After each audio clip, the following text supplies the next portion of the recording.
दोस्तों नमस्कार। पिछले वीडियो में आपने देखा होगा कि मैंने ब्रीफली बताया कि जो पोप कल्चर है वो कब से है, क्या उसका इतिहास रहा है, कितने इंटरेस्टिंग फैक्ट्स रहे हैं।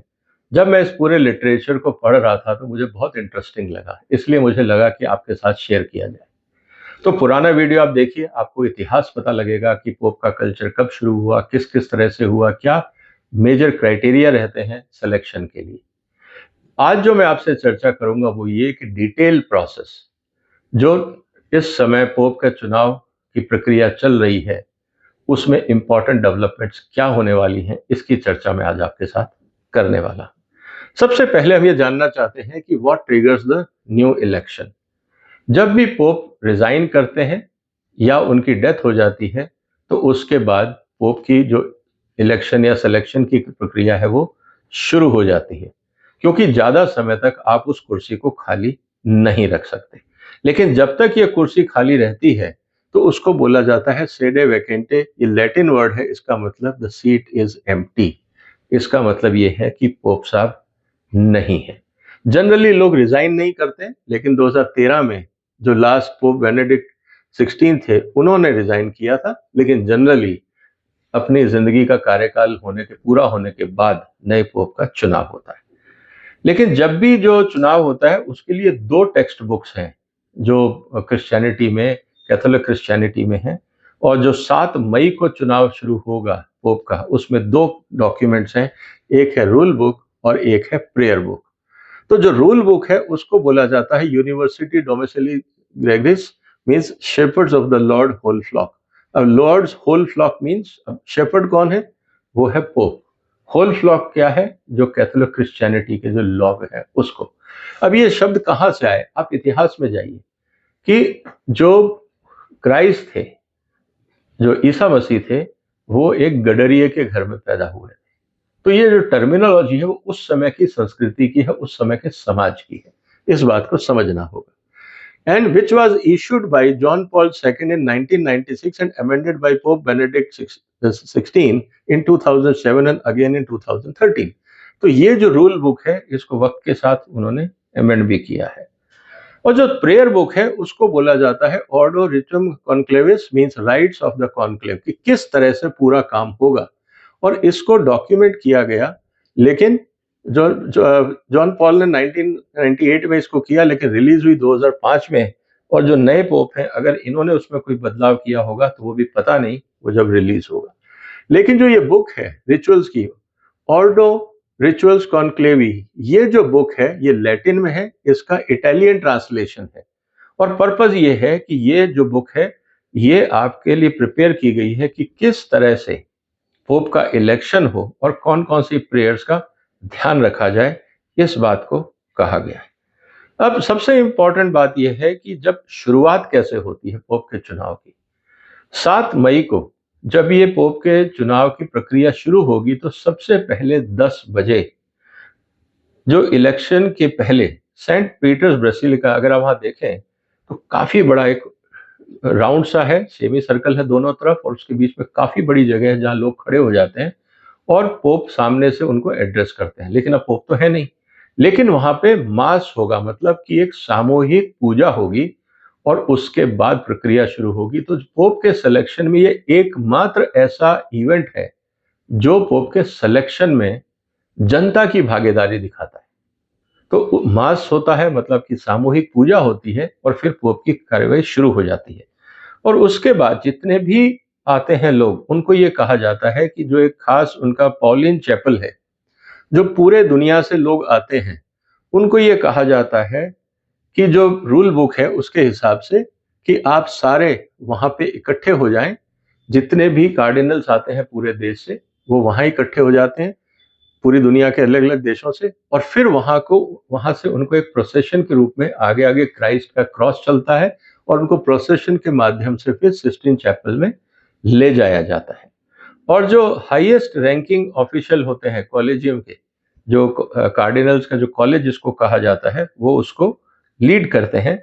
And after having celebrated divine mysteries we now enter into the conclave to elect the Roman pontiff, means pope. The whole church united with us in the prayer invokes the grace of the Holy Spirit so that we elect a worthy pastor of the entire flock of Christ. कहने का मतलब है कि उस समय ये कहा जाता है कि हमने भगवान से प्रेयर करी कि हमें क्षमता दें कि हम एक सही व्यक्ति को इस काम के लिए चुन सकें।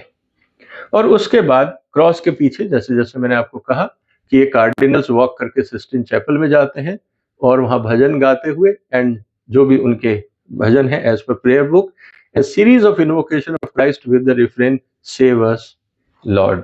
तो भगवान को याद करते हुए उस प्रोसेशन में वो चलते जाते हैं। और जब वो अंदर पहुंचते हैं तो फिर जो एंशिएंट इन्वोकेशन है होली स्पिरिट का, वेनी क्रिएटर स्पीसीज, मतलब कि आप हमें क्षमता दें, शक्ति दें कि हम एक अच्छा काम कर सकें।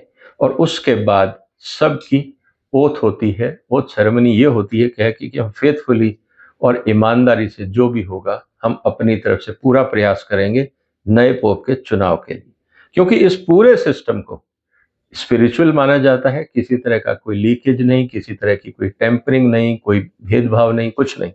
तो हम पूरी फेथफुली और scrupulously observe the rule of the electing a pope. Each serves that he is elected, he will faithfully fulfill the patron ministry as pastor of the universal church and will strenuously affirm and defend the spiritual and temporal right as well as the freedom of holy see. तो कहने का मतलब ये है कि उस समय इनकी प्रक्रिया होती है, उनको शपथ दिलाई जाती है, हाथ पे मतलब कि जो उनकी बुक है बाइबल, उस पे हाथ रख के शपथ लेते हैं। और जब शपथ पूरी हो जाती है तब ये घोषणा की जाती है कि जो लोग इलेक्शन में पार्टिसिपेट नहीं कर रहे हैं वो कृपया बाहर चले जाएं। तो एक्स्ट्रा ओमेन मतलब जो लोग चुनाव में नहीं है, जो इस पूरे प्रोसेस का भागीदारी नहीं है, वो बाहर चले जाएं, क्योंकि किसी भी तरह का इन्वॉल्वमेंट अलाउड नहीं है। और उसके बाद फिर वहां पे जो वोटिंग होती है उसकी कार्रवाई, जैसे हम पहले चर्चा कर चुके कि वहां पे जो कोई भी गाइडलाइंस देनी होती है, कुछ भी होता है, तो वो जो सबसे सीनियर जो प्रीस्ट होते हैं वहां के, वो जितने लोग पूरी दुनिया से इकट्ठे होते हैं उनको इंस्ट्रक्शन देते हैं कि क्या कार्रवाई होगी, कैसे होगी, और उसके बाद वो भी बाहर चले जाते हैं। और सबसे इंपॉर्टेंट बात यह है कि जब भी पहली इवनिंग को जब बैलेट को कास्ट, क्योंकि मॉर्निंग में तो मास हुआ, आफ्टरनून में पहला बैलेट होता है, और पहले बैलेट में जैसा हमने देखा कि कंसेंसस नहीं बन पाता है, तो उस स्थिति के अंदर उन सारे कागजों को इकट्ठा करके जलाया जाता है और काला धुआं बाहर निकलता है। काला धुएं का मतलब ये है कि अभी हम किसी कंसेंसस पे नहीं पहुंचे हैं, अभी हमने पोप का चुनाव नहीं किया है। और अगले दिन फिर 2 बार वोटिंग होती है, शाम को 2 बार वोटिंग होती है। ये प्रोसेस तब तक चलता रहता है जब तक 2/3 मेजॉरिटी नहीं हो जाती, और उसके बाद जब 2/3 मेजॉरिटी हो जाती है तो उसके बाद पूरा प्रोसेस, जो धुआं है वो बाहर निकलता है, वाइट रंग का धुआं, उसको जब जलाते हैं किसी केमिकल के साथ, तो वो जो धुआं जब वाइट कलर का बाहर निकलता है तो पता लगता है कि साहब पोप का चुनाव हो गया है। लेकिन जैसा मैंने पहले कहा कि करीब इस बार 133 कार्डिनल्स हैं और 2/3 का मेजॉरिटी आपको चाहिए किसी भी पोप को कन्क्लेव करने के लिए, मतलब 89 वोट्स एक आदमी के अकाउंट में आने चाहिए। और जब उस व्यक्ति को वोट मिल जाते हैं, जो भी व्यक्ति होगा, उससे फिर पूछा हो जाएगा, do you accept your canonical election as supreme pontiff? क्या आप पोप बनने को तैयार हैं? आपको जनता ने तो चुन लिया, मतलब जो आपके साथियों ने चुन तो लिया 133 लोगों में से, आपको 89 प्लस वोट आपको मिल गए, क्या आप तैयार हैं? अगर वो हाँ बोलते हैं तो उसके बाद फिर ये कहा जाता है, इसका कोई हार्ड एंड फास्ट रूल नहीं है, लेकिन फिर ये कहा जाता है कि the second question is which with what name do you wish to be called? आपको किस नाम से पुकारा जाए? फैमिली नाम तो आपका है, लेकिन अब आप पोप बन गए हैं, तो आप कौन सा नाम अपनाना चाहेंगे? धार्मिक नाम। और उस स्थिति के अंदर फिर वो अपना कोई नाम सजेस्ट करते हैं, तो वो चीज फिर उनको बना दी जाती है। क्योंकि जितने ये कार्डिनल्स हैं ये ऑलरेडी बिशप होते हैं, तो इनको मतलब प्रमोशन की जरूरत नहीं है, they already in the senior line. इनको तुरंत फिर उस समय एडॉप्ट कर दिया जाता है bishop of church of Rome, and true Pope and head of the College of Bishops, and he acquires the full supreme power over the universal church. तो जैसे ही ये घोषणा होती है उसके बाद उनको ये संबोधन दे दिया जाता है, और जितने भी पेपर इस पूरे प्रोसेस में इकट्ठे हुए उसको फिर इकट्ठा करके जलाया जाता है, और उसमें वो केमिकल मिलाया जाता है जिससे व्हाइट स्मोक बाहर आए। तो जब ये पूरी प्रक्रिया हो जाती है, व्हाइट स्मोक जब बाहर आता है तो लोगों को पता लग जाता है कि अब पोप का चुनाव हो गया। और उसके बाद फिर जो नए पोप हैं वो सबसे इंपॉर्टेंट है कि अपनी धार्मिक बात रखते हैं, और जो सबसे सीनियर कार्डिनल हैं वहां के, वो आके सेंट पीटर बेसिका के विंडो पे जो सेंट्रल बालकनी है वहां आके घोषणा करते हैं, वी हैव ए पोप, मतलब कि हमें पोप मिल गया है। और उसके तुरंत बाद जो पोप हैं वो आते हैं और अपनी भाषण अपनी तरफ से ब्लेसिंग्स देते हैं, उर्बी एट उर्बी, जिसको कहा जाता है first address of the pope. तो इस तरह से पोप का चुनाव होता है। बड़ी इंटरेस्टिंग प्रोसेस है, डेमोक्रेटिक प्रोसेस है। करीब 100 देशों से रिप्रेजेंटेटिव्स आते हैं और मंत्रणा करते हैं।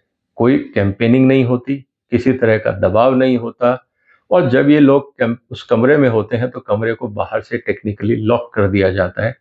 किसी भी तरह का इलेक्ट्रॉनिक गैजेट्स, किसी भी तरह का बाहर का कम्युनिकेशन अंदर नहीं आएगा, अंदर का कम्युनिकेशन बाहर नहीं जाएगा, जब तक पोप का चुनाव नहीं हो जाता। तो अब देखना है कि इस बार कितने राउंड ऑफ बैलेट्स पड़ते हैं, कितने दिन लगते हैं, और कौन दुनिया में कैथोलिक क्रिश्चियंस के लिए पोप डिक्लेयर किया जाता है। आप भी नज़र बनाई रखेगा, हम भी नज़र रखेंगे। आने वाले दिनों में इसकी चर्चा आप काफ़ी सारे मीडिया में देखेंगे। मैंने आपको एडवांस में बता दिया ताकि आप इस पूरा जो प्रोसेस चलेगा उसको ढंग से एंजॉय कर सकें, समझ सकें और लाभान्वित हो सकें। इस वीडियो को शेयर करिए, इस चैनल को सब्सक्राइब करिए। फिर मुलाकात होगी एक और महत्वपूर्ण मुद्दे के साथ। अपना ध्यान रखिएगा। फिलहाल वंदे मातरम।